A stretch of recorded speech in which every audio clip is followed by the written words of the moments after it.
Começando mais um podcast Enfermagem para o Mundo, onde as informações daqui podem ajudar você na sua saúde. Hoje eu quero falar sobre fiscalização da enfermagem no Brasil. Será que ela funciona? A enfermagem hoje tem sido mais valorizada? Está dando certo empreender na enfermagem? Já está sabendo da nova área sobre a perícia judicial na enfermagem?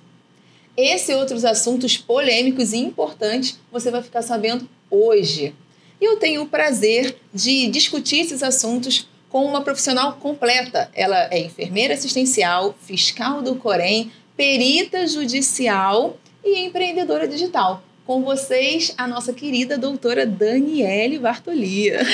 É um prazer imenso, Angélica. Primeiro, queria te parabenizar pelo projeto maravilhoso, por esse canal que realmente, traz informações extremamente relevantes para os profissionais de enfermagem, para que os profissionais possam entender que eles devem e podem ocupar os espaços que existem e que são livres e que a gente tem essa voz, que a gente possa dar voz à enfermagem. Então, queria te agradecer pelo convite.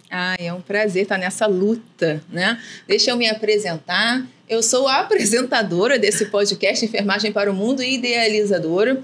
E hoje eu quero trazer para vocês vários assuntos que vão ser tanto de relevância para o público, para a saúde, e também para a enfermagem. Sinta-se à vontade em colocar os seus comentários, a sua opinião, as suas reivindicações. Eu quero muito ouvir. É importante para a gente que você participe desse podcast ativamente. E você também pode ajudar a alavancar esse propósito da enfermagem através da hashtag Enfermagem para o Mundo. Tanto no Instagram quanto no Facebook, a gente vai estar interagindo ali. E os comentários mais legais eu vou trazer para serem discutidos no próximo podcast. Doutora Daniele, vou te fazer uma pergunta primeira. Fique à vontade para responder do jeito que você quiser, tá?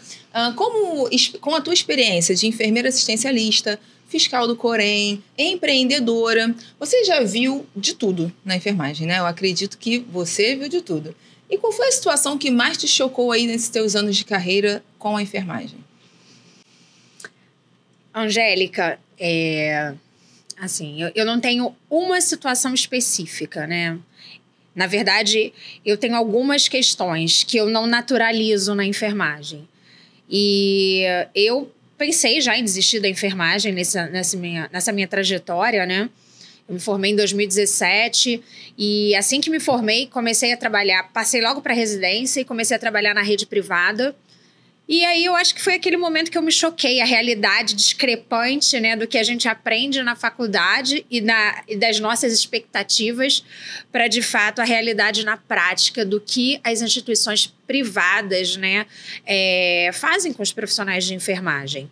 Então, eu comecei a viver e sentir aquela dor, do profissional de enfermagem trabalhando 12x36, sendo obrigado a dobrar o plantão, não tendo local de descanso, e eu vivi isso na prática. E depois eu passei no concurso como fiscal, Hoje na gerência do Departamento de Fiscalização aqui do Rio, do Conselho, Então, o que mais me choca ainda é nós estarmos, no momento em que estamos, com as redes sociais, com voz, com possibilidade de expor os problemas para o mundo e de resolver esses problemas enquanto sociedade, e nós temos os profissionais de enfermagem super explorados ainda.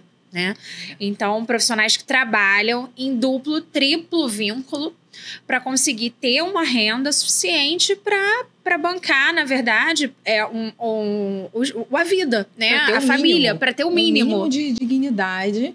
Essa é a realidade. A enfermagem ainda é...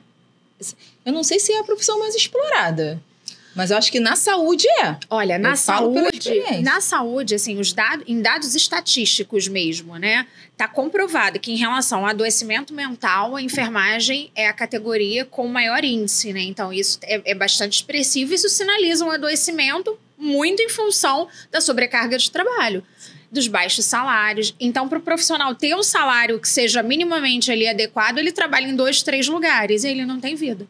E qualidade de vida não existe. Não existe descanso, não existe uma série de coisas, Sim. E deixa eu te fazer uma outra pergunta. O sistema COFEN-Corens, ele realmente combate as coisas erradas que rolam solto aí em algumas instituições de saúde? Ou a fiscalização, ela acaba que meio que fecha os olhos para não arrumar muita confusão? Conta aí pra gente como é que funciona o sistema COFEM-CORENS em relação à fiscalização. Então, existe uma confusão muito grande, Angélica, da própria categoria, porque a fiscalização do Conselho ela é uma fiscalização do exercício profissional. Então, na verdade, as resoluções, né, que normatizam as atividades realizadas pelos profissionais de enfermagem, isso que inclui, né, o escopo de fiscalização dos fiscais. Então, se de fato os procedimentos estão sendo realizados a contento, se as instituições de saúde possuem os protocolos. Então, quando se trata de questões trabalhistas, isso não é função do Conselho. Embora, né, nós tenhamos entendido e temos o entendimento claro de que essas questões impactam diretamente na assistência. Sim. E quando a gente consegue fazer uma relação disso, né, com esse impacto, a gente prossegue com o processo e envia para o judiciário. Mas existe toda uma morosidade, aí existem outras questões por trás, né? A gente já conseguiu, a gente já avançou muito, mas a gente precisa avançar, assim, muito mais, né? Para conseguir garantir condições melhores para os profissionais de enfermagem. Uma coisa que eu percebo muito nessa jornada da enfermagem é que a maior parte dos colegas não entende qual é o papel do sistema COFEM-CORENS, né, na sociedade. Exatamente. Não entende que é uma autarquia pública. Não entende que o papel do sistema COFEM-CORENS não é proteger profissional. Acaba acontecendo isso porque são criados por eles, pelo sistema, né, pelo COFEM, diretrizes e normativas para garantir uma assistência ética, né, qualificada, e o profissional, seguindo essas normas, ele acaba tendo um respaldo, tendo uma diretriz para exercer a sua profissão da forma ética, técnica, científica, né, Perfeito. e humana. Perfeito. Isso é uma coisa importante para esclarecer. E tem um outro papel também, né, que são as atividades fins que a gente fala. Isso, atividade finalística. O COFEM tem como uma das atividades finalísticas dar as diretrizes para os profissionais que atuam no Brasil, mas o profissional não aprende isso. Ele não é orientado. A formação não explica o papel do sistema COFEM-CORENS na carreira dele. Então, ele não sabe para onde olhar, Exatamente. Ele não sabe quem procura orientação, ele não sabe a quem ele obedece. Eu tenho colegas meus que falam que tem que obedecer conselho de não enfermeiros. Não vou falar outras categorias dos colegas, né? Vou falar não enfermeiros. Tá. E assim, eu já tive que orientar colegas de trabalho falando, olha, não é essa instituição que você tem que seguir. Você tem que seguir as diretrizes do seu conselho profissional, né? E aí tem a outra parte também, que é uma outra atividade fim, que é a fiscalização dos profissionais. É para isso que o conselho foi criado. É uma autarquia pública criada para fiscalizar quem atua na enfermagem. Exatamente. Então, muito mais do que proteger os profissionais, ele tem que proteger a sociedade. Exatamente. Esse é o papel. Exatamente. Né? Mas claro que a gente tem todo um sistema que funciona com representantes da profissão dentro da autarquia, né? Com a formação da plenária, com a eleição de representantes, que ocorre a cada 3 anos, né? Exato. Inclusive, Dani, ainda é assim? Ocorre a cada 3 anos as Sim. eleições no sistema? Sim, existe até uma possibilidade de mudança, né? Está sendo discutido pelo Conselho Federal, mas o que é vigente nesse momento, na data que a gente está gravando, dia 27 de março de 2025, ainda está sendo assim, a cada 3 anos. Entendi. Mais uma pergunta sobre a fiscalização do COREN, né? O COREN-RJ, ele tem punido com o mesmo rigor hospitais públicos e privados? O peso da caneta é igual ou é diferente para cada um? Angélica, assim, o COREN, ele não tem essa questão punitiva, né? A fiscalização, ela tem um cunho pedagógico. Então, é um cunho de orientar, de fato. Mas, quando a gente realmente se depara com questões que são graves, né? E que influem diretamente a assistência prestada ali e coloca em risco a sociedade, o tratamento é o mesmo, tá? Independente da instituição ser pública ou da instituição ser privada. É muito bom você esclarecer isso, porque tem profissionais que acham que existe um passar a mão quando a instituição é pública ou quando ela é privada. Não existe isso, de fato. Não né? há essa distinção. Para a gente não tem nenhuma diferença. A diferença realmente é verificar a questão do exercício profissional da enfermagem nas instituições. Perfeito. Pública ou privada não difere. Entendi. Fizeram uma pergunta para mim, e aí eu estou trazendo para você. vieram me questionar sobre a inteligência artificial. O que você acha disso? Ela vai roubar o emprego da enfermagem? Você sabe se o sistema ele já tem pensado sobre isso? Já foi falado sobre isso em algum momento? Existe alguma preocupação em proteger profissionais ou ainda não se pensa nisso no sistema? Então, a inteligência artificial, em hipótese alguma, ela vai substituir o humano, né? A inteligência artificial ela é excelente quando justamente agregada, né, com o ser humano. Porque a inteligência ela precisa ser treinada, né, para justamente entregar o que precisa, de fato, otimizar a nossa vida, né? Sim. Então, assim, eu acredito, não só acredito, né? Sou uma entusiasta da IA, da inteligência artificial, estudo inteligência artificial, acho extremamente necessária, acho que a gente consegue otimizar e trazer recursos muito importantes e isso faz com que a gente reduza o nosso tempo e a gente possa ceder o nosso tempo para outras questões. Então, Concordo é um facilitador. É um facilitador de fato, mas precisa ser bem utilizada, né? A base da inteligência, ou a base do agente, ele tem que ser bem instruído. O sistema, assim, enquanto o sistema COFEM, né, Conselhos Regionais, já tem alguns projetos em alguns regionais que utilizam a inteligência artificial, por exemplo, para fazer o primeiro atendimento com os titulares. Então, isso já existe dentro do sistema. Então, está crescendo nessa potência. Você sabe se existe alguma resolução que já fala sobre inteligência artificial? Ainda não. Para orientar? Ainda não. Né? Não. Beleza. E a teleenfermagem? O que você acha da teleenfermagem? É uma solução real para desafogar o sistema de saúde e abrir mercado para os enfermeiros? Ou isso acaba precarizando o atendimento e não tem espaço, na verdade, para os enfermeiros nesse mercado? Eu acredito num espaço, na verdade, assim, eu acredito em espaço, acredito e tenho certeza, né, que espaço no mercado para enfermeiro existe em diversas áreas, né, a tele é mais uma. Quando o processo de trabalho ele é bem constituído e organizado, eu acredito na teleenfermagem, sim. Não acho que seja uma precarização da assistência, tá? Eu acho que ele é mais um recurso que pode ser agregado. Mas aí depende do todo, depende da análise do processo. Te entendo. Existe fiscalização para a teleenfermagem? A gente fiscaliza, na verdade, onde existe enfermagem, existe fiscalização. A nossa dificuldade hoje, aí é por conta da legislação, é fiscalizar o nicho de home care, né? Porque a gente não tem como... Na verdade, são residências, né? A gente não tem acesso às residências dos familiares, né? Ou do próprio paciente que é acompanhado. Então, a gente só tem acesso à base da empresa. Então, essa hoje é a nossa dificuldade, é um nó dentro da fiscalização ainda, a questão do home care, do próprio sistema, não só do sistema, como da própria legislação. A gente tem uma legislação... Aqui no Rio de Janeiro, a gente já tem...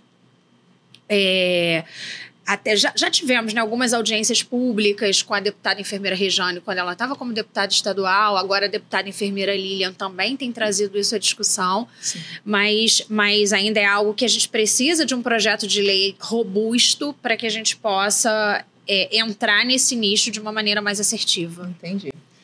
Como é que tem sido a fiscalização dos enfermeiros nos consultórios?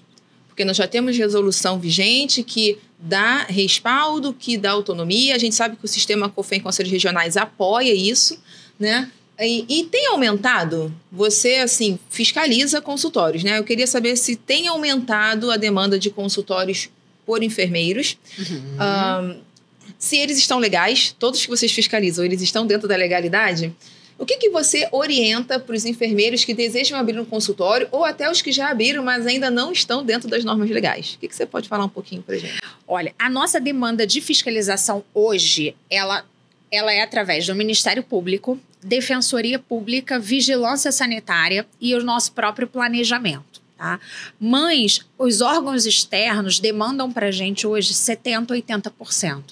Então, hoje, o que a gente fiscaliza é praticamente atendendo esses órgãos externos, né? A nossa demanda, que a gente chama de proativa mesmo, que é justamente do nosso próprio planejamento, ela é bem reduzida no escopo geral. Ainda assim, nós fiscalizamos, né, quando há principalmente alguma denúncia, algo precisa ser verificado nos consultórios de enfermagem, mas... Sinceramente, a gente não tem tido problemas com a questão da estrutura dos consultórios nem dos procedimentos realizados. Ai, que bom, tá? Isso é uma ótima notícia, né? Principalmente para a sociedade que está recebendo serviço. Né? Assim, claro que situações isoladas existem, e aí a gente trata da maneira que precisa ser tratada, né, seguindo as normativas do próprio sistema e do que há previsto legalmente, de lei estadual, lei federal, respeitando os espaços, as condutas, o que pode ser feito e o que não pode ser feito. Mas, no geral, assim, a minha mensagem para quem está assistindo, para os enfermeiros que têm o desejo, né, de abrir um consultório, seja no nicho da estética, seja no nicho do curativo, enfim, das funções que podem ser exercidas pelos enfermeiros, é que façam. Tá? É que façam porque há mercado, né? Há demanda e é um excelente trabalho que precisa ser colocado. Sim, eu concordo com você e vale a pena a gente ressaltar aqui, quero que você esclareça isso, melhor do que você, sobre a questão dos técnicos de enfermagem que querem abrir consultórios. O técnico de enfermagem é um profissional autônomo que pode abrir um consultório? Então, o técnico de enfermagem tem as limitações legais com relação a essa questão do consultório, né? Então, aí já difere bastante, né? O enfermeiro, sim. O enfermeiro não tem nenhum óbice com relação a isso. Para o técnico, já sim. Tem, né? E o que eu oriento para os profissionais que me procuram para me pedir mentoria de carreira? Eu tenho muito técnico de enfermagem, aluno meu, que quer abrir um consultório. E aí eu oriento a eles que o profissional técnico, assumindo a sua função de técnico de enfermagem, não pode abrir um consultório.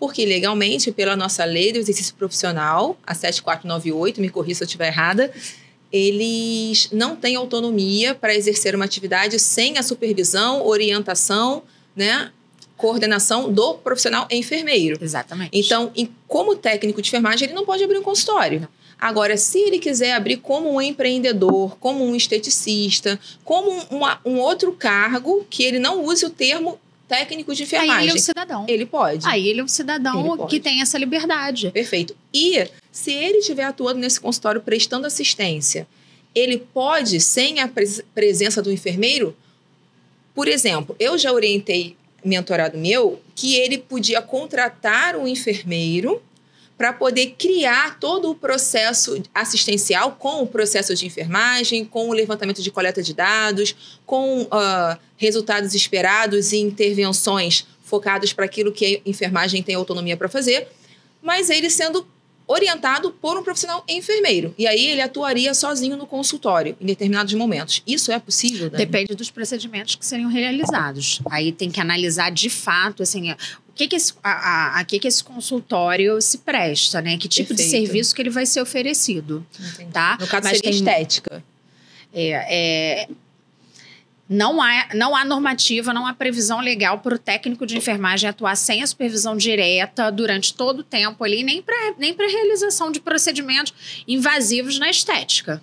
Tá? Perfeito. É muito importante esclarecer isso para a enfermagem. E para a população também. Sem dúvida. Porque, assim, alguns procedimentos que os esteticistas fazem, e aí, de fato, o técnico de enfermagem, obviamente, pode fazer, ele não precisa utilizar o cargo de técnico de enfermagem. Ele não vai utilizar essa função. Ele pode fazer uma série de questões de procedimentos estéticos, mas sem utilizar a questão do cargo de enfermagem, porque isso não tem previsão legal para isso. Isso.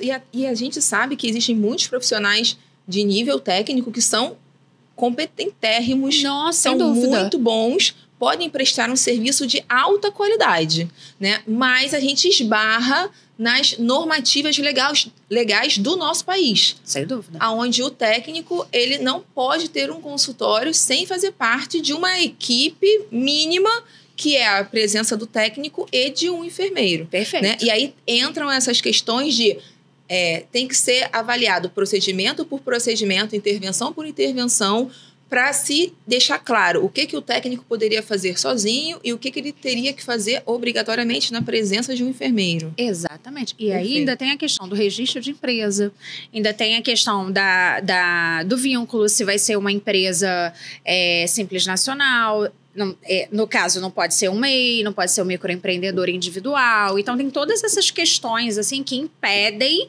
a legalização de uma empresa pelo técnico de enfermagem. Então, o convênio, ele não paga? Convênio, o plano de saúde? O plano as auditorias dos planos, muitas vezes...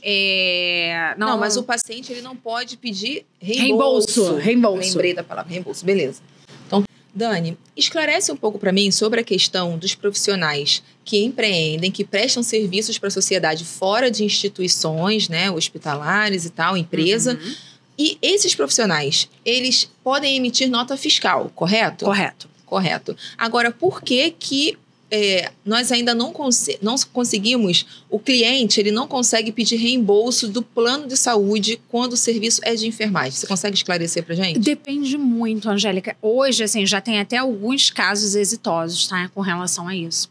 Mas ainda há uma barreira muito grande da própria ANS, né, de conseguir, na verdade, da nota fiscal do profissional de enfermagem ser aceita ali para isso. Então, assim, é uma briga legislativa, é uma briga política. E aí, mais uma vez, a importância, né, de nós termos enfermeiros ocupando os espaços políticos para que a gente possa avançar em questões como essa. Mas, assim, o que precisa ficar claro para os enfermeiros, né, os enfermeiros precisam ter a empresa legalizada, tá? Isso é um fato. Então, ter o CNPJ legalizado, justamente, né, numa modalidade. Se for simples nacional, vai depender do faturamento inicial da empresa. Então, eu recomendo que o enfermeiro busque um contador, um escritório de contabilidade, justamente para fazer essa consultoria inicial, antes de já dar esse passo, né? Para que não tenha nenhum problema com a Receita Federal. Se for servidor público, não pode ser o sócio administrador da empresa, né? Porque algumas pessoas justamente pensam, eu sou servidora pública, então eu não posso empreender, não posso ter um consultório, não posso ter... Pode, não há nem... Depende. Se for dedicação exclusiva, de fato, não. Mas, em geral, pode. Só não pode ser o sócio administrador. Pode ser o sócio cotista, acionista ou comanditário. A minha mãe era do curso Tavares Lira. Você lembra desse curso? Eu lembro. A minha mãe, ela era uma das donas do curso. Que legal! Que ficava em frente ao UERJ. Que legal! E ela recebeu essa orientação. Ela era uma das donas, uma das proprietárias. Infelizmente, a empresa não era administrada por ela. E aí teve vários problemas e acabou fechando, né? Mas ela foi orientada, porque ela acreditava nisso, que por ela ser funcionária pública do Estado, que ela não poderia ser dona de uma empresa. Pode. E aí ela foi orientada e realmente, não, pode, o que não pode é você ter esse cargo, essa atribuição e Exatamente, tal. Não pode ser sócio administrador. Mas aí, por exemplo, a enfermeira, no caso, servidora pública, ela pode colocar um administrador com um prolabore. Uma pessoa que justamente, né, vai ser o sócio administrador com 1%, né, da empresa, os 99% para ela como acionista ou cotista ou comanditário, e aí um prolabore, por exemplo, de um salário mínimo e para esse administrador. Então, não há nenhum problema com relação a isso, isso não é errado, não é ilegal, não é jeitinho, nada disso. Perfeito. Isso está previsto.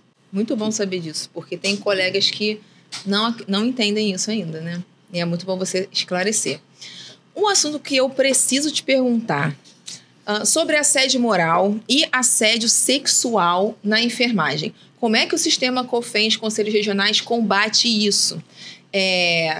E o que é possível, de verdade, te pedir ações práticas, o que é possível um profissional que sofre assédio fazer? O que ele pode fazer? De imediato, Angélica, assim, isso é uma realidade, infelizmente é uma constante, né?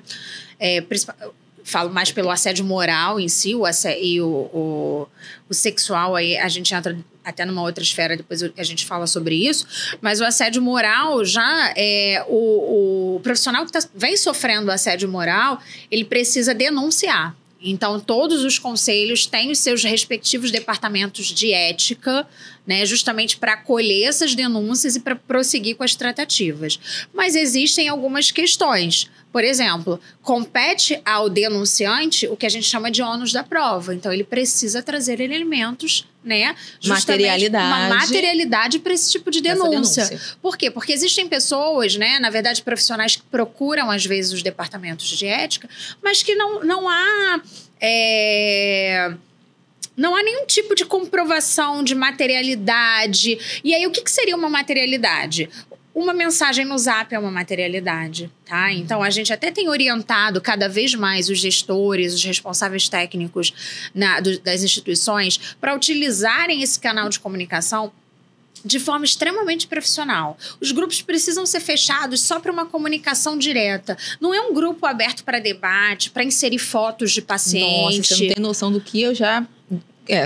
enquanto conselheira, né, participando do Tribunal Ético, a gente vê cada coisa nesses grupos, porque os profissionais... Sabe o que eu acho, Dani? Desculpa até te interromper. Não, perfeito. Infelizmente, alguns profissionais da enfermagem, eles não têm um comportamento profissional. Parece que não tem maturidade para trabalhar a comunicação profissional. Exatamente. Então, eles se expõem demais. E eu estou falando tanto de líderes quanto de liderados. Exatamente isso. Então, os grupos, eles precisam ser utilizados, sim. Eu acho que é um canal de comunicação, né? Não tem como não usar. Eu acho que faz parte de todo o trabalho que existe, ter canal de WhatsApp, grupo de WhatsApp. Mas precisa, eu acho que ter algumas regrinhas. Eu acho que quem cria o grupo, se realmente tem um cunho profissional, tem que ter algumas regrinhas e todos precisam estar extremamente orientados. Porque é piadinha, é xingamento, é ironia, é ofensa. A gente recebe uma demanda muito grande com isso. E é um grupo profissional. Exatamente. As pessoas não sabem como se portar. Parece que querem mostrar que estão loucas dentro do grupo. Exatamente. Não entendo. Isso é um risco, assim, para todos os lados ali. Primeiro que a comunicação no WhatsApp, ela é muito fria, né? Então, quando a gente envia uma mensagem ali, depende muito de quem tá lendo aquela mensagem, como vai interpretar. Perfeito. Né? É. Então, esse já é um problema. E o grupo mesmo, ele precisa ter um cunho extremamente direto e profissional. Então, o que a gente sugere nas inspeções, não há uma normativa sobre isso, né? Não há, né? Não há. Mas o que a gente sugere é que os grupos oficiais, né, com os gestores, sejam grupos fechados e com regras, né? Então, sejam grupos informativos. Perfeito. Não um grupo de debate, não um grupo de passagem de plantão. Interação social, mensagens de bom dia. Fala sobre a passagem de plantão que você ia falar. A gente já pegou denúncias lá e realmente com materialidade sobre isso, de, por exemplo, a passagem profissional que tem um outro emprego, e aí, para ele não chegar atrasado no outro emprego, ele acaba saindo 1h30 mais cedo desse emprego. E aí ele passa ali toda a situação para profissional que ainda não chegou na instituição, mas que está a caminho. E aí coloca foto de partes íntimas de pacientes, foto de curativo, de úlcera por pressão e por aí vai. Materializa que está abandonando o plantão, né? Tá criando uma prova contra si. Exatamente. E aí, nesse ínterim, nesse ínterim, ocorrem os problemas, ocorrem a PCR. E aí o profissional não está na instituição, né? O paciente agrava. Familiar chega. E aí? Gestor chega. Isso gera as questões, gera os problemas que a gente precisa... E é esse tipo de orientação que é uma inocência. Eu também acho que você está correta, né? Eu falo inocência para não falar outra coisa, tá? Porque para mim já beira a burrice. É isso. Porque é uma inocência muito inocência. É isso. Porque os profissionais têm que entender o seu papel, a sua responsabilidade profissional, sua postura, sua comunicação. Eu tenho um curso que eu falo sobre líderes, eu tenho um curso chamado Protocolo do Enfermeiro de Alto Valor, onde um módulo é falado sobre comunicação. E eu chamo a comunicação do enfermeiro de alto valor de dialeto do enfermeiro de alto valor. Porque tem que ser ensinado isso. E isso não é ensinado. E aí eu falo que é o DEAV. DEAV é você usar uma comunicação eficaz, tanto para os seus líderes, você saber se comunicar para os seus liderados, que é a sua equipe, você saber se comunicar para os seus colegas de trabalho que estão ao lado, seus pares, seus outros enfermeiros, os outros colegas da equipe multi, porque há uma limitação para se falar com outros colegas. Eu percebo isso, há um medo, há um receio, há uma tensão quando o enfermeiro acha que tem que falar com algum outro colega da equipe multi. Isso é uma coisa que eu não sei, eu ainda não sei explicar, porque eu nunca tive isso. Eu nunca tive essa dificuldade de me comunicar com nenhum outro colega de outra área. Então, eu me esforço para entender que existem pessoas que têm dificuldade de comunicação.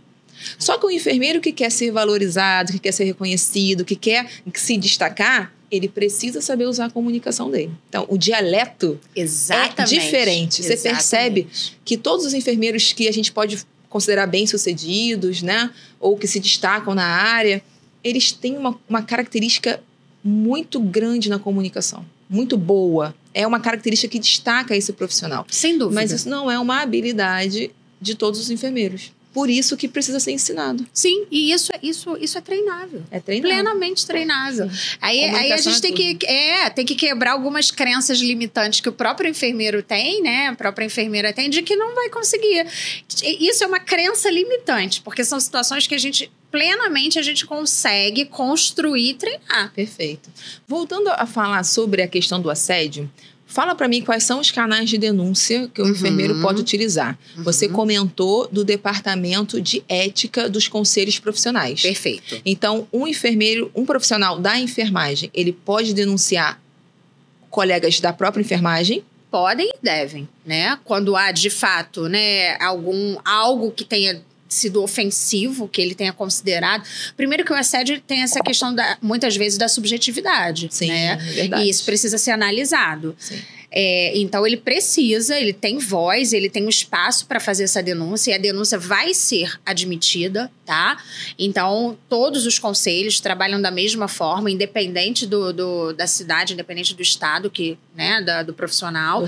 Do regional. Agora, além disso, né, quando a situação se agrava, quando há algo, né, que vai mais além, muitas vezes, que às vezes não envolve até o profissional de enfermagem com outro profissional de enfermagem. Muitas vezes é uma outra categoria. Isso é importante com você o profissional falar. De enfermagem. Quando é com outra categoria profissional. Exatamente. Aí, assim, existem outras tratativas. Uma delas, por exemplo, é boletim de ocorrência. Os profissionais precisam ter uma comunicação clara e limpa entre todas as categorias. Perfeito. Médicos, nutricionistas, fisioterapeutas, farmacêuticos, enfermeiros, técnicos de enfermagem, técnicos de radiologia. Então, essa comunicação, ela precisa ser respeitosa. Né? Quando isso não ocorre, aí boletim de ocorrência e denúncia para os órgãos de classe. Então, se for um profissional nutricionista, é o CRN, né? Se for um médico, já é para o Conselho de Medicina e por aí vai. Perfeito. Agora, Angélica, tem uma resolução do nosso sistema, resolução COFEM, que justamente, né, preza que as instituições com mais de 50 profissionais de enfermagem, elas precisam ter uma comissão de ética institucional. Essa comissão de ética é como se fosse uma perna do conselho dentro da própria instituição, justamente para fazer esse primeiro tratamento, né? Então, também é um recurso que pode e deve ser utilizado pelo profissional que passar por um problema como esse. Perfeito. Eu, atualmente, faço parte da primeira comissão de ética do SAMU Capital.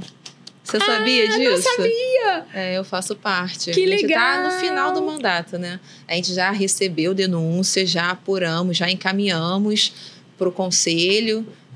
Tem situações complexas que acontecem que realmente foi um diferencial ter a presença da comissão de ética ali para mediar e orientar os profissionais.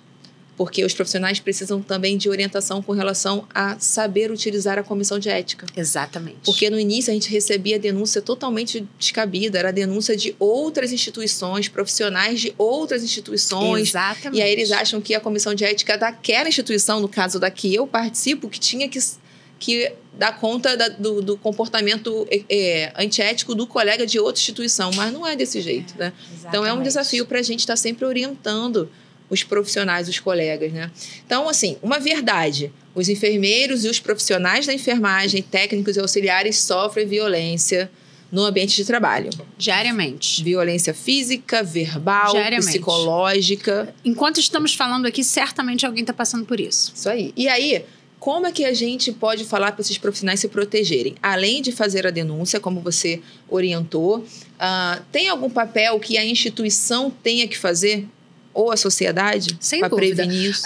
O profissional que passar por isso, a instituição ela precisa ter um serviço de ouvidoria ativa, e esse serviço de ouvidoria ele não é somente para o público externo, ele precisa funcionar também para os profissionais. Então os profissionais também podem fazer ouvidorias dentro das ouvidorias das instituições que trabalham. Exatamente. Podem e devem. Né? Isso precisa ser colocado. Agora, se tiver testemunha, excelente. Se tiver alguma materialidade, alguma gravação, algo que seja, excelente. Isso deve ser utilizado, tá? Sim. Então, agora, né, essa semana mesmo, né, eu vi bem recente um caso que houve, né, de um médico que assediava moralmente, né, enfermeiras numa instituição aqui no Brasil. E assim, ele era recorrente com isso. Então, assim, ele já vinha praticando esse ato e justamente os profissionais não levavam isso à frente em nenhum momento. E agora que alguém gravou essa situação, e aí isso caiu na mídia, claro, né? E aí, por conta disso, ele já foi encaminhado para o Departamento de Ética do Conselho de Medicina. Eu não sei os desdobramentos, né? Mas, assim, isso precisa ser colocado. O tratamento, ele precisa ser respeitoso com todas as categorias. E essa comunicação não precisa ser livre, porque quem ganha com isso é quem justamente está sendo atendido. É o paciente que vai ganhar, então, com essa comunicação. A enfermagem tem muito a esclarecer. A enfermagem, justamente, são os profissionais que acompanham ali o paciente 24 horas. Sim. Então, quem tem essas informações do paciente para conseguir atualizar de fato e para melhorar a terapêutica do paciente é a enfermagem.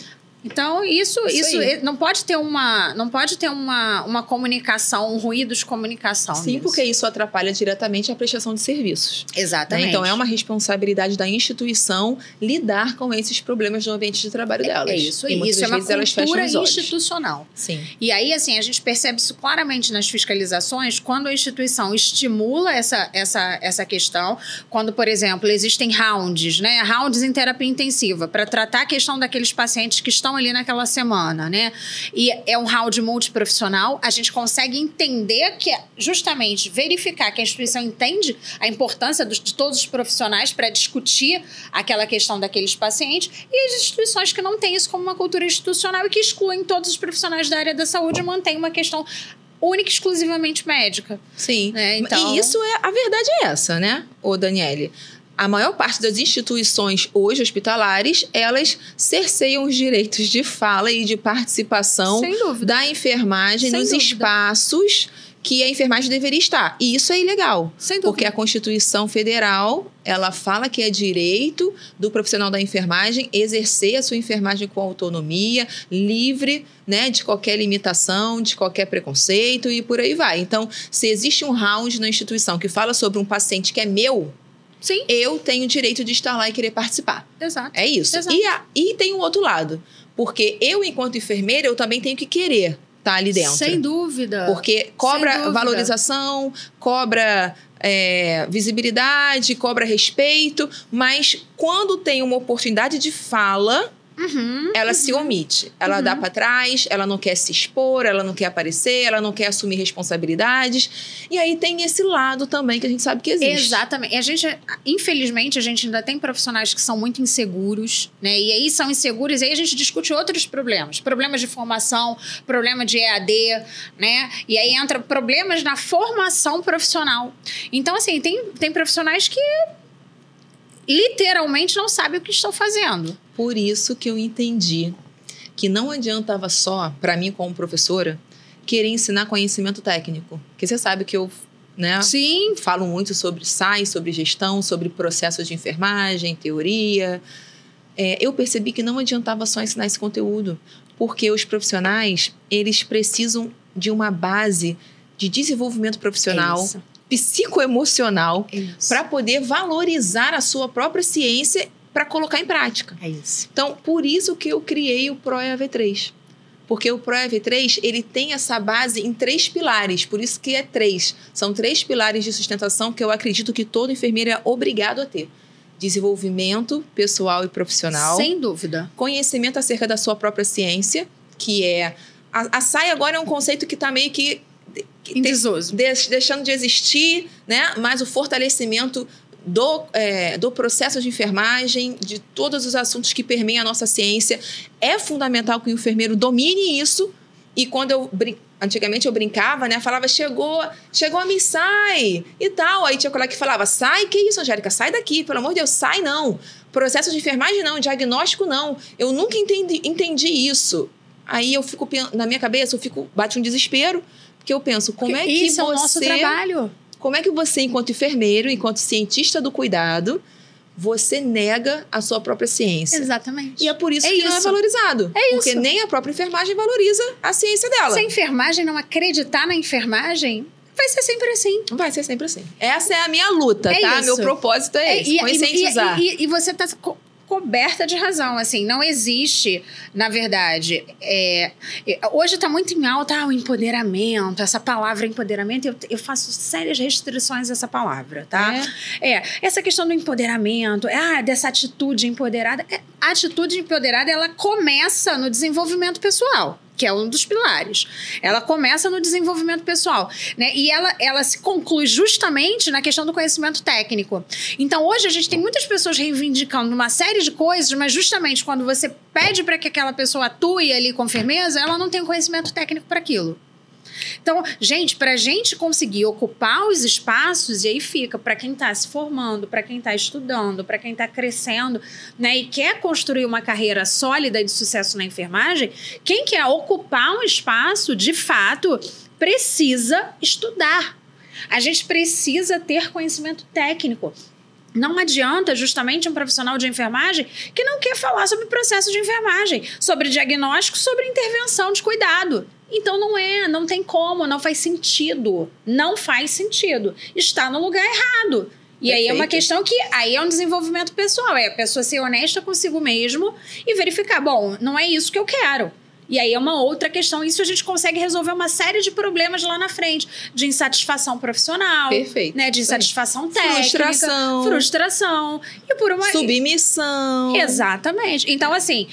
hoje a gente tem diversas arestas que precisam ser aparadas aí, e uma delas é isso, assim, o profissional ele tem que ser técnico-científico, ele tem que ir justamente, não é uma disputa de quem sabe mais, quem sabe menos, não é nada disso, cada um são áreas de saberes distintas, mas a gente precisa trazer isso. Então, o enfermeiro ele é fundamental num round, por exemplo, na terapia intensiva, justamente, olha, ele monitorou o paciente, então ele vai trazer os dados do balanço hídrico daquele paciente, ele vai trazer alguma sugestão, alguma proposta de intervenção, então ele vai trazer a questão dos sinais vitais da paciente, ele vai justamente fazer a relação do horário em que a medicação foi administrada, se houve uma bradicardia, se não houve uma bradicardia, porque ele sabe qual é a meia-vida daquele fármaco. A equipe que deu conta dos cuidados. É isso. Né? E aí eu te falo mais uma coisa, a gente precisa identificar e discutir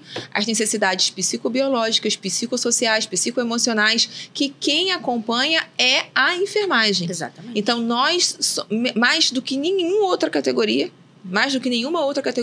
é quem pode falar sobre essa demanda do indivíduo, que normalmente é muito excluída, né? É muito jogada de lado. Exatamente. E deixa eu terminar de te falar. O ProEV3, ele tem 3 pilares. É o terceiro. O terceiro pilar é legislação, que é uma outra coisa que o profissional da enfermagem não sabe, não domina, não entende e também não quer saber. Isso. Então, o que eu já percebi nesses meus anos de carreira é que os colegas que não sabem nada de legislação são os que reclamam da enfermagem, são os frustrados, são os mal-sucedidos, digamos assim, do meu ponto de vista, né? Mas os que se destacam, os que são mais valorizados, são os que conhecem legislação, entendem como funciona o sistema, conhecem de lei, sabe? Então, assim, é fundamental esses 3 pilares para qualquer enfermeiro que quer se destacar, Dani. Você concorda? Plenamente. A gente precisa saber o que a gente pode e o que a gente não pode fazer, Angélica. E aí, por exemplo, a gente em fiscalização, a gente às vezes se depara com um técnico de enfermagem num procedimento de cateterismo vesical de demora. Então, assim, ele não sabe que ele não pode fazer aquele procedimento, o enfermeiro não sabe que ele pode delegar aquilo para o técnico de enfermagem, né? E eles ficam naquela cultura institucional de reclamar de que isso, mas justamente eles não fazem o que precisa ser feito. Sim, eles não sabem o que podem e o que as não próprias podem. Atribuições, exatamente. E aí fica, assim, também uma dica importante, sabe, Angélica? Que eu acho que enquanto a gente vai evoluindo, isso é mais até desenvolvimento pessoal mesmo. Enquanto a gente vai evoluindo, a gente precisa cada vez mais se afastar de grupos de pessoas que só criticam e falam mal das coisas. O profissional, ele nunca vai crescer, nem profissionalmente, nem em desenvolvimento pessoal, enquanto ele mantiver uma mentalidade como essa. Então, eu vejo, e isso é muito frequente na enfermagem, é um público muito feminino, obviamente, nós, mulheres, há isso muito enraizado, né? Então, um fala mal do colega do plantão, fala mal do outro colega do plantão, fala mal isso, fala mal daquilo. E quando você se ausenta, o grupo está falando mal de você. Eu falo que isso não existe, não. Isso não existe, não, Dani. Essa realidade não existe na enfermagem. É assim que eu palestro, sabe? Ah, porque a enfermagem fala mal da enfermagem. Eu, não fala, eu não aceito isso. Eu não falo mal dos meus colegas de trabalho, eu não prejudico os meus colegas, eu não sou prejudicada na minha rede, no meu convívio da enfermagem. Eu não tenho colegas que me prejudicam, eu não quero aceitar isso. Aí os profissionais continuam insistindo, né? E aí eu fico lá, não quero escutar, isso não é a minha realidade. Para eles entenderem que isso é um comportamento de mudança que começa por eles mesmos. Exatamente. Né? Eu não denigro a minha imagem. Exato. Eu não falo mal da enfermagem. Não. Eu não falo que a enfermagem é desvalorizada, até porque eu não sou uma enfermeira desvalorizada. Eu participo de um grupo de speakers de uma multinacional que eu ganho eu já ganhei R$5.000 em 1 hora de palestra. Isso é uma enfermagem desvalorizada? Não. Eu conheço colegas hoje que estão empreendendo, como eu e você, que está ganhando R$100.000 em um mês. Isso é uma enfermagem desvalorizada? Não. Não. Eu conheço várias instituições que já pagavam acima do piso há muito tempo para o profissional técnico e para o enfermeiro. Sim, também. Sem dúvida. Isso é desvalorização? Não. Não. Então, esse comportamento de desvalorização, pelo que eu já percebi, começa pelos próprios profissionais que atuam na enfermagem. Não em todos, claro, mas a maioria. Né? 80% eu posso falar. A desvalorização, principalmente salarial, ela existe, é fato, né? Isso é posto, né? Sim. Mas, assim, a desvalorização enquanto categoria, enquanto ciência, eu acho que exatamente isso que você falou. Porque enquanto a gente perpetuar esse discurso, isso cada vez mais vai ficar em voga. Esse discurso e esse comportamento. Exatamente. Que precisa mudar. Exatamente. Eu não vejo coleguinha postando em rede social. O que eu mais tenho visto são coleguinhas postando em rede social postagens, vídeos, piada, denegrindo a imagem da enfermagem. Então, eu me posiciono muito de forma negativa com relação a esses colegas, né? Que fazem piada, escárnio, caricatura. Eu não gosto Fala disso. que a enfermeira é viciada em drogas, Não gosto que a disso. enfermeira Isso é pra uma mim estressada isso não louca. É piada, isso pra mim não é Que brincadeira. a enfermeira distrata a paciente, que nós somos relapsos com o cuidado. É isso que os colegas hoje que estão ganhando espaço nas redes sociais trazem, né? simbolizam da enfermagem. Essa enfermagem não me representa. Também não. Né? E eu preciso alertar isso. Eu alerto isso em todas as palestras que eu dou, em todas as aulas. Quem você está seguindo hoje na enfermagem? São pessoas que estão te ajudando, estão te agregando algo na sua carreira? Ou eles estão te dando a dopamina barata? Que você rola texto, fica rindo, acha engraçado, acha divertido, compartilha. Não acrescenta algo nada. Que nem se manca, que aquilo ali está denegrindo a sua imagem. Ah, mas é piada interna, porque eu já fui num amigo desse, né? Num amigo comediante desse. Sim. Eu já fui e eu questionei isso. Você não acha que isso denigra a imagem dos enfermeiros? Aí ele se justificou falando, não, isso é piada interna, Angélica, para aliviar a nossa sobrecarga de trabalho que é tão sofrida. Aí eu fico pensando, mas a gente tem que ter cuidado com a imagem que nós estamos deixando de legado na história da humanidade, porque está jogando para a internet. Qual é a imagem que a gente está deixando para a enfermagem? E hoje a internet, Angélica, é uma potência, né? Isso aí. Então, assim, não tem barreira. Não tem. Isso não tem barreira. Isso não vai ficar só entre os profissionais de enfermagem. Isso vai ficar para a sociedade. E que tipo de respeito, né? Na verdade, você espera do outro se a mensagem que você dissemina é essa. Exatamente. Bem, não quero deixar de falar sobre perícia judicial, né? Você é perita judicial, é isso? Beleza, você já atuou como perita? Já. Me conta um pouco pra gente como é que foi que você entrou nessa área e me diz se isso é uma função lucrativa pro enfermeiro. Dá para trabalhar só com isso, só em defesa da justiça? Ou isso deve ser levado como mais um bico aí da enfermagem? Angélica, deixa eu te explicar como essa história da perícia na enfermagem surgiu para mim, né? Eu passei no concurso do conselho como fiscal, depois assumi a gerência do departamento de fiscalização. E então eu analisava muitos processos, né? Acabava pegando muitos processos.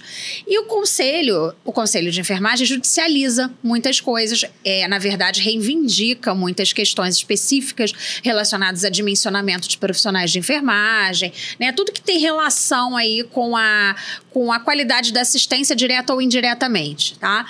E em alguns processos eu identificava que o juiz, muitas vezes o juiz, ou muitas vezes os próprios advogados do Corém pediam perícia, né? Então, eles pediam justamente um profissional externo, imparcial, para verificar se aquele local de descanso estava adequado, se não estava adequado, se existia ou se não existia, se o profissional era obrigado ou não a dobrar plantão para configurar se sim ou se não, se aquele dimensionamento apresentado pela fiscalização do Corém, né, estava justamente, se existia um déficit profissional naquele setor. E aí o juiz, ele nomeava um perito para fazer análise daquela questão e, na maior parte das vezes, o perito que fazia análise das questões relacionadas à enfermagem eram médicos. E muitas vezes, como nós temos especificidades, né, na nossa... Quer que pare? Não. Como nós temos... Se passar 10 minutinhos, não tem problema não, né? Eu já tô com o próximo entrevistado na porta. Que susto, cara, não tinha te visto aí. Tudo bem? Tudo bom? Caraca! Fábio, beleza, só mais 10 minutinhos. É porque eu tô com o próximo entrevistado esperando. Meio-dia? É. Você tem ainda 7 minutos, não é isso? Beleza, 10 minutos. Você vai me atrasar um dia Não, inteiro? não vou não. 10 minutos por 10 minutos por Tá, eu vou fazer só mais uma pergunta para a Dani. Então eu vou só concluir isso.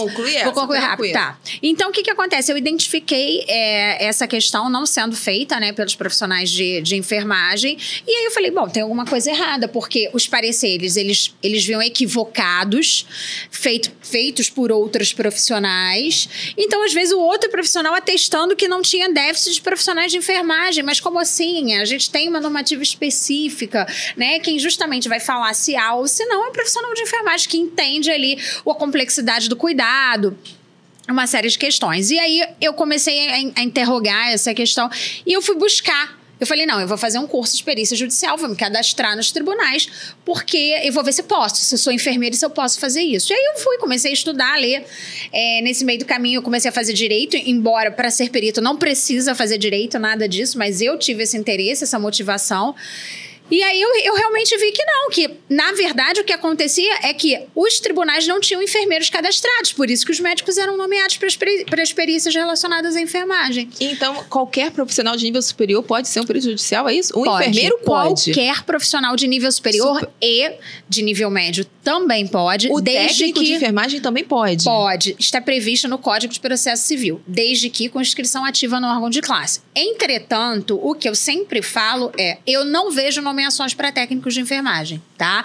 Hoje existem pouquíssimos técnicos cadastrados, mas eu não vejo nomeação. Agora, um enfermeiro, assim, essa cultura foi replicando, foi a partir daí que eu criei um instituto. Porque eu falei, não, isso há um gap, há uma deficiência, né? A gente precisa ocupar esses espaços. Perfeito. Cada vez mais ocorrem judicializações, cada vez mais ocorrem erros assistenciais. Referentes à enfermagem. Administração equivocada de medicação, questões relacionadas à parte trabalhista, questões relacionadas à insalubridade, a local de descanso, a dobra de plantão. Então, isso movimenta muito o judiciário. Questões relacionadas à concessão de benefícios para home care. Que quem avaliava isso juridicamente era o profissional médico. Entendeu? E fala do Instituto. E aí eu criei o Instituto em 2024, né? É um bebê, mas é um bebê que já forma mais de 1.000 profissionais. Nossa, isso tudo? No Brasil. Que legal. Então, entre enfermeiros, médicos, nutricionistas, porque o Instituto, ele é para profissionais da área da saúde, né? Então, eu conto com o apoio de um desembargador aqui no Rio de Janeiro, né? Justamente que ele faz muito a parte jurídica, né? Que o perito precisa entender um pouco uma base jurídica para conseguir atuar, mas o curso em si, o curso, quando a gente faz justamente um laudo pericial, um laudo técnico, o que a gente utiliza é a nossa formação, o nosso conhecimento de base enquanto enfermeiros. E o Instituto, ele dá base para o profissional entrar nesta carreira e poder viver de perícia judicial? O Instituto, ele já é, o curso de formação já é, de fato, o que o profissional precisa para iniciar na carreira de perito judicial. Então, com o certificado do Instituto, ele já vai se cadastrar nos tribunais, né? E a partir daí ser nomeado. Além disso, a gente ensina no Instituto a trabalhar na assistência técnica, que é diferente da perícia judicial, porque a assistência técnica é quando o profissional vai prestar assessoria para os escritórios de advocacia que têm processos na área da saúde, tá? Então, são funções distintas. Enquanto o perito ele é imparcial, o assistente técnico não, ele é parcial. Ele entra justamente para defender o réu ou o autor ali com o seu conhecimento técnico naquela questão. E aí, o Instituto, na formação, a gente trabalha isso, os casos reais, as perícias reais. Perícias que eu fiz, perícias que alunos já fizeram, perícias que colegas enfermeiros já fizeram, como construir um laudo, né? Um laudo, a gente não pode dizer que é um laudo que não vai ser contestado, porque isso faz parte do rito processual, a contestação, mas um laudo que seja difícil de ser contestado tecnicamente, né? Então, o que utilizar para fazer esse embasamento técnico legal nos laudos? E aí a gente ensina isso do zero, a gente tem colocado esses profissionais no mercado, o que é muito gratificante. Hoje, viver só da perícia, somente da perícia, para a enfermagem não é uma realidade, isso eu deixo bem claro, é algo que está crescendo, mas se for para viver da perícia com assistência técnica, com a consultoria agregada, aí sim já é uma realidade. E aí é o enfermeiro abrindo uma empresa de consultoria técnica, perícia e assistência técnica e fazendo parceria com os escritórios de advocacia na área da saúde. E aí eu tenho uma outra empresa que faz exatamente isso, né? Então isso é uma realidade. E é algo que assim faz com que os profissionais reduzam seus plantões, né? Dá mais qualidade de vida, porque as perícias, a maioria delas são online, a gente já tem, os prontuários já são, os processos já são todos digitais, né? Então, os prontuários, eles já são inseridos dentro do processo, a gente consegue fazer isso de casa, então dá uma certa liberdade para fazer. Muito né? legal. E aí é uma outra alternativa que eu acho que difere do senso comum, que é a questão da assistencial e que desafoga um pouco o profissional também dessa questão da sobrecarga, né? Entendi. Nossa, então é uma área em expansão e interessante para você atuar. Exclusiva, não seria um bico a princípio, né? Sem dúvida, sem dúvida. Então, é uma área para se debruçar. E assim, para quem gosta, eu já tenho alunos, né, que já são peritos e que gostaram tanto que eles avançaram, depois entraram em curso de documentoscopia na perícia. E aí não precisa ficar limitado à área da saúde, porque documentoscopia é fraude documental, e aí entra uma série de coisas, entra banco. É muito bacana. Quem eu já entra tô interessada em fazer. Você vai ser super bem-vinda. Tudo. Bem, eu vou te agradecer muito por você ter topado ser entrevistada aqui no Enfermagem para o Mundo. Eu quero falar do quanto que eu admiro para todo mundo você é uma referência para mim. Eu tenho muito orgulho de ter você enquanto fiscal do conselho. Você engrandece, você fortalece o sistema. Eu posso falar porque eu fui conselheira, né? Agora eu não estou conselheira, mas eu quero te parabenizar e dizer que eu te admiro muito, tá bom? E eu queria encerrar esse podcast pedindo para você que participou, que assistiu, deixe o seu comentário, porque ele é muito importante para mim. Curte, compartilha se você achou que é importante essas informações. E eu queria encerrar te pedindo para deixar uma mensagem que vem aí para você responder a minha última pergunta, que é, agora que você empreende no digital, que você colocou a sua cara para bater, né? Na internet, está usando a internet como uma ferramenta digital. Como é que tá essa sua vida de blogueira? Tá sendo legal? Tá sendo uma boa experiência? Vale a pena? Angélica, eu quero te agradecer por esse convite e pela relevância, eu acho, desse canal que você abriu, né? Isso é muito importante para a enfermagem. Então, você está levando informações aí para o mundo, para a categoria, né? Eu acho que tudo que na verdade é informativo, isso é muito válido, né? Na verdade, gera uma transformação. Então, com certeza, você vai gerar uma transformação em diversas pessoas. E eu queria te agradecer por isso. E dizer que trabalhar no digital, para mim, eu tive que adaptar a linguagem, né, para o digital. Então, para conseguir hoje, né, o digital, ele tem várias nuances, entre elas prender a atenção de quem está ali correndo o feed muito rapidamente. Então, eu tive que aprender essa linguagem da internet para conseguir mandar a minha mensagem, né? E conseguir mostrar essa possibilidade de atuação para os profissionais. Então, a minha mensagem hoje para quem assistiu esse podcast é que se você tem um desejo, se você tem um sonho, seja ele qual for, profissional, principalmente, que você não desista, porque nós, enquanto enfermeiros, a gente pode ocupar o que nós quisermos, na verdade, não há limitação para isso, tá? As limitações, elas estão aqui dentro da nossa mente e a gente precisa trabalhar isso.